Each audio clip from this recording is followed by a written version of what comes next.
Hi, I'm Eric Kelly from KellyPlanet.com. This is a close look at Star Trek The Next Generation, Season 6, Episode 17, Birthright, Part 2. You know the drill. Last time on Star Trek The Next Generation. That guy tells Worf his father is still alive and he knows where he is, a Romulan prison camp. At first, Worf doesn't believe it, but then he does and gets dropped off in the jungle and finds Bael bathing in a pond. He visits with Klingons, but they don't want to leave, and Worf gets captured by Romulans. We are not leaving here, and neither are you. And now, the conclusion. Yeah, they left out the entire thing with Data having dreams about Dr. Soong, which took up half of the last episode, and Data doesn't even have any lines on this one. Are you afraid to die while escaping? We are dead, Worf. We died at Kittima. We were captured. It was worse than death. Well, why did you allow it to happen? We had no choice. Yeah, it's not really their fault. They got knocked out in the attack. It's not like they let the Romulans capture them. These are hardcore Klingons. They actually tried to starve themselves to death during their 3-month interrogation, but the Romulans kept them alive against their will. The plan was to trade these prisoners for war concessions, but the Klingon High Council disavowed them, and they were on their own. The Romulan guy in charge, his name's Tokath, and he was nice enough to just let his prisoners go. But we knew that our families believed we had fallen in battle. So we did not wish to return to dishonor them. We asked Tokath to let us stay, and he took pity on us. Worf says, yeah, I get that, but what of your own honor? Well, they no longer matter, as long as their families on the homeworld are not dishonored. This whole episode is about Klingons, which is awesome, but if you were hoping for more about Data's subconscious, well, that's too bad for you and me. Lakor wonders why Worf even showed up, and points out that if Malk were still alive, he would be dishonored as well. If he had been captured, as you were, if I had found him here, I would be glad to see him. There is no room in my heart for shame. Lakor's like, that's nice. I hope if my son came here, he would be Klingon enough to kill me. Ouch. For now, I guess Ninja Worf is allowed to hang out with the other Klingons. He notices that kid, his name is Tak, is using a Gingta spear as a farming tool, and he's not happy about that. Tak is like, well, so what? I don't need a spear. I need to till soil. The war our parents escaped is far from here. Go away. Bael is played by Jennifer Gaddy, as she's about 25 here, and Michael Dorn is about 40, just for reference.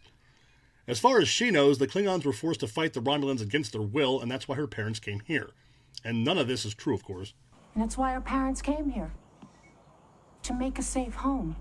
A place where they could raise their children in peace. I should think you'd be relieved to get away from the fighting. You're safe here. A place can be safe and still be a prison. Worf says, I bet your parents wouldn't let you go to Kronos if you wanted to. And she's like, why would I want to do such a thing? It's dangerous. And he's like, well, not anymore. Bael says, well, if you aren't allowed to leave the compound, I guess you can't watch me bathe in that pond again. Oh, she's a little feisty. There's that Romulan Tokath guy played by Alan Scarf. And we saw him before as a different Romulan, and he'll show up again on Voyager. He is super civil, and Worf mentions as much. But he says Tokath has dishonored his Klingon prisoners. By not slitting their throats when we've found them unconscious. I did not expect you to understand. You are a Romulan. You're just like Lakor was 20 years ago. He hated me. All the Klingons did. Tokath says a lot has changed in all these years. The Romulan High Command wanted all the Klingons executed, unless he volunteered to stay and look after them. So he did. And it ruined his career. Worf wouldn't understand that decision because he's a Klingon, so they're both racist. Tokath lays it out. He tells Worf that here, Romulans and Klingons live in peace, and he won't let him mess that up. Worf's like, yeah, right, these Klingons have sadness in their eyes. And Tokath replies, yeah, well, not my wife. That's right, I married a Klingon. And there's a spider in my face. So you see, when I warn you not to disrupt our lives here, I'm not speaking just as a jailer, but as a man protecting his family. Do not test my tolerance. We have lots of examples of how Romulans behave, and Alan Scarf plays this wonderfully. Looks like the Klingons are ready to throw a kegger, but Worf hates fun parties from my youth and sets a charge, and then here's some singing. Bael doesn't even know what the Klingon tune means, she just likes the melody. That charge goes off, and Ninja Worf does his thing. He makes his way through the jungle for a bit, and hey, there's James Cromwell Shrek ready to get the heck out of there. But Tak tackles Worf, and he misses his way out. The Iridian vessel Lieutenant Worf boarded at Deep Space Nine has failed to arrive for our scheduled rendezvous. It is now 12 hours overdue. Still no sign of them on long-range scanners. Oh, we are back on the Enterprise in our Star Trek episode. For like 20 seconds, Picard says, hey, contact Deep Space Nine about this Shrek guy, and that's it. Back to the compound, and Tokoth puts a tracking device in Worf's neck since he won't behave. Lakor says that young Tok is in charge of guarding Worf. Bael decides to show Worf the forbidden things from their Klingon past, and to me this is just like M. Night Shyamalan's The Village, but that's like a decade away. She has some armor and a duktag, and there's probably a mek'leth around there somewhere. There's Bael's mom. Her name is Garal, played by Christine Rose, and she is not down with her daughter getting cozy with Worf. Worf is telling stories of Kahless, and Tog thinks this is a whole bunch of crap, but Bael comes back. This Kahless, did he ever take a mate? That is another story.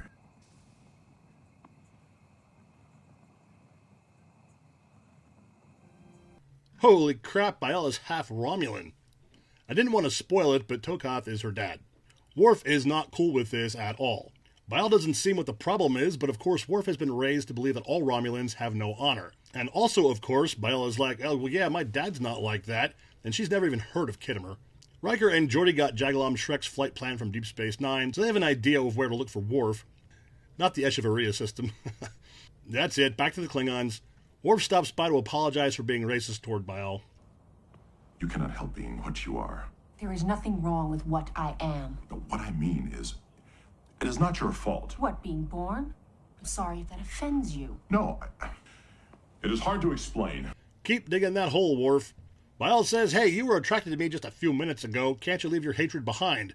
She has a good point, and he's like, well, I don't know. Outside, the Klingon kids are playing with hula hoops in the garden. Worf knows this game, and that's how you do it, son. Tok says, that's not how this goes, but Worf's like, yes, huh? This is a Klingon hunting thing. And why would you want to go hunting? We have replicators. These two go to Tokoth and request Worf be allowed to go on a hunt, and the Romulan asks if they've lost their minds. But Worf gives his word that he wouldn't try to escape again. Tokoth says, fine, but it's on you, Lakor, and Tok has to go with him.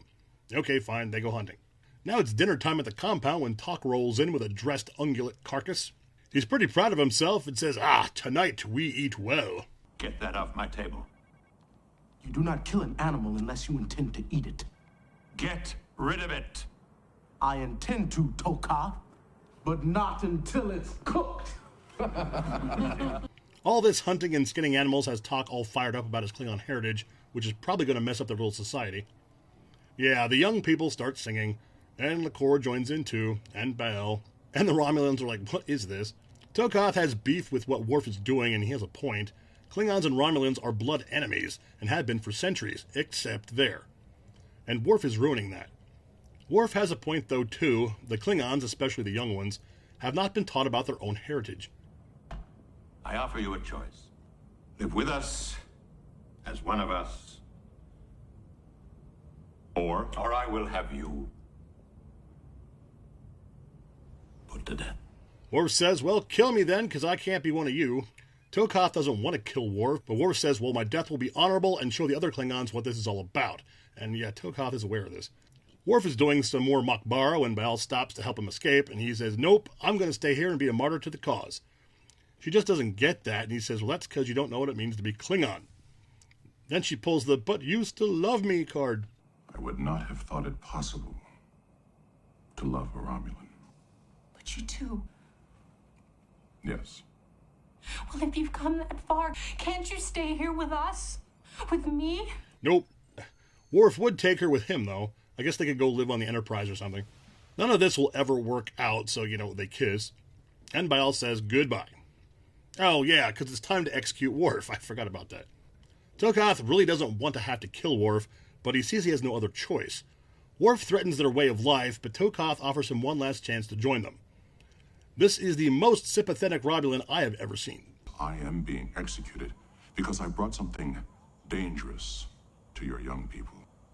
Knowledge of their origins, knowledge of the real reasons you are here in this camp. The truth is a threat to you. Enough. Yeah, he's not doing himself any favors, so it's time to shoot him. But Tok busts in wearing full Klingon battle gear and tells Tokoth that if he kills Worf, he'll have to kill him too. Yeah, we are warriors. The Romulans are not messing around, but Lakor decides to stand with Worf as well. And then pretty much everybody else, including Bael, and Tokoth is not about to execute his own daughter. Our hope was to avoid dishonoring our children on the home world. But perhaps over the years we lost sight of our children that we raised here. Garal says this is our prison, it should not be theirs. Okay, so Worf tells the young Klingons, look, your parents are making a huge sacrifice for you. You must swear to never reveal their secret to retain their honor. Captain's log supplemental. Our search for Lieutenant Worf was cut short when we received a cryptic message from him requesting a rendezvous with a Romulan vessel. He has informed us we will be taking on passengers. I assume Bayal left the compound too, but she's not here and we never see her again. Bev takes Talk down to sickbay for a checkup. Picard asks Worf if he found what he's looking for, and he gives the story that the young Klingons are crash survivors and there was no camp. No one survived Kittimer. I understand.